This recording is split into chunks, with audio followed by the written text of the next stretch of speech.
बाद आप लिखते हैं वित्त मंत्री को दौड़ा दौड़ा कर पीटा गया। क्या बताना चाहते हैं सुरेंद्र राजपूत, क्या बताना चाहते हैं? देश के भीतर अराजकता पैदा करना चाहते हैं आप, देश के भीतर अराजकता पैदा करना चाहते हैं। बिल्कुल कह रहे हैं, बिल्कुल बोल रहे हैं। शर्म नहीं आ रही है सुरेंद्र राजपूत जी आपको? बिल्कुल लिखा। अरे मैंने शर्म आनी चाहिए तुम्हें चित्रा त्रिपाठी। एक सेकंड, ये तू तरह की भाषा कहीं और बोलिएगा, चीन के यारों को तू तरह की भाषा कहीं और बोलिएगा। बिल्कुल, ये तू तरह की भाषा कहीं और बोलिएगा, ये तू तरह की भाषा कहीं और बोलिएगा। ठीक है, एक्सपोज हो रहे हैं, एक्सपोज हो रहे हैं, एक्सपोज हो रहे हैं आप, एक्सपोज हो रहे हैं आप। भारत विरोधी अगर कोई ट्वीट करेगा, भारत में अराजकता पैदा करने की कोशिश करेगा, बिल्कुल ये गद्दारी है, ये बिल्कुल गद्दारी है, बिल्कुल गद्दारी है, बिल्कुल गद्दारी है। तू तलाक कर लीजिए सुरेंद्र राजपूत जी, एक्सपोज हो रहे हैं आप, एक्सपोज हो रहे हैं आप। अराजकता से सत्ता नहीं मिलेगी, अराजकता से सत्ता नहीं मिलेगी। तू तलाक की भाषा इस्तेमाल करके एक महिला एंकर के खिलाफ, उसके बाद आप बता रहे हैं कि मैं सम्मान करता हूँ, नहीं चाहिए सम्मान, देश का सम्मान सबसे पहले है, सबसे पहले सुरेंद्र राजपूत जी। अटल बिहारी वाजपेयी की लाइन याद रखिए, नेता आएंगे जाएंगे, सियासत होती रहेगी, लेकिन देश सबसे पहले रहना चाहिए। सुरेंद्र राजपूत जी अपने दिमाग में भर लीजिए इस बात पे। मेरा प्रतिवाद है एबीपी न्यूज से कि चित्रा त्रिपाठी नाम की पत्रकार जो है मुझे बोलने का अवसर नहीं दे रही। हाँ, तू तलाक करेंगे, बोलने नहीं दूंगी, अपनी बहुत इज्जत करती हूँ मैं। नहीं, ये तू तलाक कहीं और बोलिएगा। कांग्रेस पार्टी में अपने महिला प्रवक्ताओं के लिए इस्तेमाल कीजिएगा। किसी नेशनल चैनल पर बैठकर उसी एंकर को तू तलाक नहीं बोलेंगे आप, तू तलाक नहीं बोलेंगे आप, तू तलाक नहीं बोलेंगे आप, तू तलाक नहीं बोलेंगे सुरेंद्र राजपूत जी। इतनी हैसियत नहीं है कि आप मुझे तू तलाक बोले, अपनी हैसियत में रहकर बात कीजिए।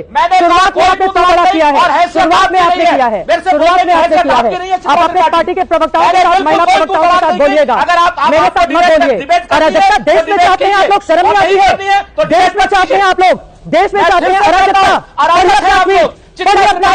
संसद जले, सुप्रीम कोर्ट जले, संसद जले, सुप्रीम कोर्ट जले। मैं देश के साथ हूँ, मैं देश के साथ हूँ, मैं देश के साथ हूँ, मैं राष्ट्र के साथ हूँ। अपना ट्वीट पढ़िए, पता चल जाएगा किस पार्टी में खड़े हैं आप। विरोधियों के साथ है, बहुत सही, चीन के यारों के, बहुत सही सुरेंद्र राजपूत, सही जा रहे हैं आप, बहुत सही। आप नरेंद्र मोदी के साथ में, नरेंद्र मोदी के साथ पूरा देश है, वो चुने हुए प्रधानमंत्री हैं।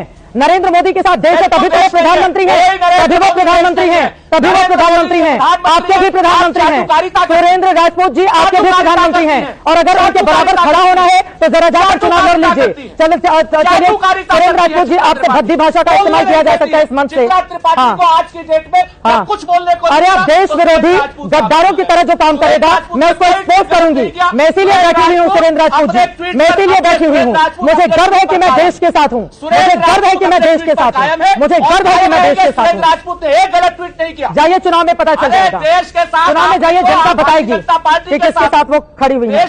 नेपाल में क्या हुआ आपको पता नहीं है सुरेंद्र राजपूत जी? नेपाल में क्या हुआ आपको पता नहीं है? नेपाल में क्या हुआ आपको पता नहीं है? नेपाल में क्या हुआ आपको पता नहीं है? जो हमको नहीं पता है, दर्शकों को बताइए क्या हुआ है वहां पर, पता है मुझे, क्या हुआ है, क्या हुआ है? आपकी हिम्मत कैसी हुई नेपाल से भारत की तुलना करने की? आपकी हिम्मत कैसे हुई नेपाल से भारत की तुलना करने की? शर्म आनी चाहिए, शर्म आनी चाहिए। पढ़िए अपना ट्वीट, 4 बार पढ़ चुकी हूँ, 4 बार पढ़ चुकी हूँ मैं, 4 बार पढ़ चुकी हूँ। आपको चुल्लू भर पानी में, ठीक है, बहुत सही, चाहिए चुल्लू भर पानी, बहुत सही। जो नेपाल में हुआ, एंकर को दबा के आपको चुनाव में जीत मिल जाएगी, बहुत सही। पूरा देश देख रहा है, कन्याकुमारी से कश्मीर तक पूरा देश देख रहा है, और जिस यूपी से आते हैं वो यूपी भी देख रहा है। सुरेंद्र राजपूत जी, 1.5 साल के बाद होंगे चुनाव। सुरेंद्र राजपूत जी आपको देख लेंगे कितने पानी में आप जनता के बीच में। ठीक है सर, ठीक है सर, पानी में डूब जाना चाहिए। आपके मंदिर की कामना करेंगे तो मेरा जीवन और बड़ा होगा। 2012 में भारत में करवाया था जब कांग्रेस की सरकार थी, जब कांग्रेस की सरकार थी, आप सुरेंद्र राजपूत ने नेपाल से हिंदुस्तान की तुलना की। सुरेंद्र राजपूत ने वहां पर तंज करते हुए लिखा कि वित्त मंत्री को दौड़ा दौड़ा कर मारा गया है।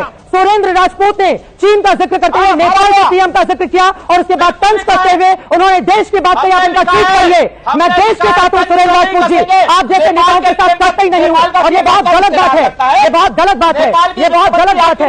रिश्तेदार लगे ना लगे, लेकिन नेपाल में जो हो रहा है भारत में वैसा कभी नहीं होगा, वैसा कभी नहीं होगा। आपके रिश्तेदार होंगे, आपके रिश्तेदार होंगे, आपके रिश्तेदार होंगे सुरेंद्र राजपूत जी। आजकल कांग्रेस पार्टी के प्रवक्ता फिर तो तलाक पे आ गया ये आदमी। सुरेंद्र राजपूत जी, सुरेंद्र राजपूत जी, सुरेंद्र राजपूत जी, आपसे ज्यादा बदतमीजी से बात कर सकती हूँ मैं, लेकिन मेरी लक्ष्मण रेखा है, इसलिए एकदम जुबान संभाल के बात कीजिए।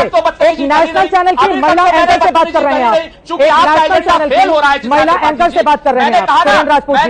दर्शक जाए और इस आदमी का सोशल मीडिया संभाले, दर्शक जाए इस आदमी का सोशल मीडिया संभाले। आपके पास आ गई है, हेलो मिस्टर राजपूत, मैंने एकदम कहा तमीज से, चित्रा त्रिपाठी जी, एकदम तमीज से, भारतीय जनता पार्टी एकदम एजेंट तमीज हो से, गई। एकदम तमीज से, एकदम तमीज से, अरे तमीज नेपाल से से इतना प्यारे जाकर आइए तमीज से नेपाल में, आप आइए, चित्रा एकदम तमीज त्रिपाठी से। जी, जिस तमीज से नेपाल आप का आइए। संसद भवन मुझे फूंक दिया अपनी गया, तमीज आती जिस है, नेपाल आप का, अपनी एक सेकंड तमीज का आती ऑडियो है। डाउन कीजिए, हमें जिस मत नेपाल का समझाइए। संसद भवन फूंक दिया गया, जिस नेपाल का सुप्रीम कोर्ट फूंक दिया गया, जिस नेपाल का 1700 कमरों वाला सरकारी दफ्तर फूंक दिया गया, जिस नेपाल में पक्ष और विपक्ष के तमाम नेताओं के घर जला दिए गए, जिस नेपाल में एक पूर्व प्रधानमंत्री की पत्नी को जिंदा जला दिया गया, जिस नेपाल में 31 साल के पूर्व प्रधानमंत्री को भीड़ ने जबरदस्त तरीके से पीटा, जिस नेपाल में एक डीएसपी को भीड़ ने लिंचिंग करके मार दिया, उस नेपाल से अगर कोई तुलना करेगा हमारे देश की, मैं कतई बर्दाश्त नहीं करूंगी। और वो कोई भी हो, और वो कितनी भी बेहूदी और गलत भाषा का इस्तेमाल करे, मैं बिल्कुल ऐसे लोगों को बर्दाश्त नहीं करूंगी जो देश के खिलाफ बात करेगा। अभिषेक झा जी, अब सीधे आपके पास आते हुए,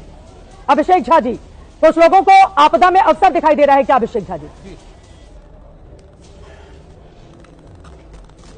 अभी तो आपकी डिबेट में जिस तरह की घटना घटी उसको सुनकर मन इतना दुखी हुआ चित्रा जी, अभी तो हम नेपाल की तस्वीरों के दुख से नहीं उभरे थे। आप समझ सकती हैं कि भारत ने पूरे विश्व को लोकतंत्र का पाठ पढ़ाया है। कोई जस्टिफाई कर सकता है क्या? हम आंदोलन कर सकते हैं, अहिंसक आंदोलन कर सकते हैं, अपनी बात को रख सकते हैं, लेकिन जिस तरह से सरकारी बिल्डिंगों को फूंक दिया गया है, जिस तरह नेताओं की हत्या हो रही है वहां, जिस तरह से अफसरों की हत्या हो रही है, इसको कौन जस्टिफाई कर सकता है? पूरे विश्व में कोई देश नहीं है जो इसको जस्टिफाई कर सकता है या इसका समर्थन कर सकता है। ऐसी परिस्थिति में भारत, जिसने विश्व को शांति का पाठ पढ़ाया है, भारत जो विश्व गुरु है, वहां हमारे विपक्ष के साथी ऐसे घिनौने और घटिया ट्वीट करते हैं। कान खोलकर सुन लें ये लोग, भारत की परिस्थिति कभी नेपाल, बांग्लादेश या पाकिस्तान जैसी नहीं हो सकती है। भारत ज्ञानियों का देश है, यहां लोकतंत्र में हम एक दूसरे की नीतियों का विरोध करते हैं, लेकिन विपक्ष के नेता भी जब सामने आते हैं तो हम गले लगकर उनका अभिवादन करते हैं। और ऐसी परिस्थिति में ये कांग्रेस के साथी जानते हैं कि उनकी पार्टी अब पूरी तरीके से धराशायी हो चुकी है, तो उसमें जान फूंकने के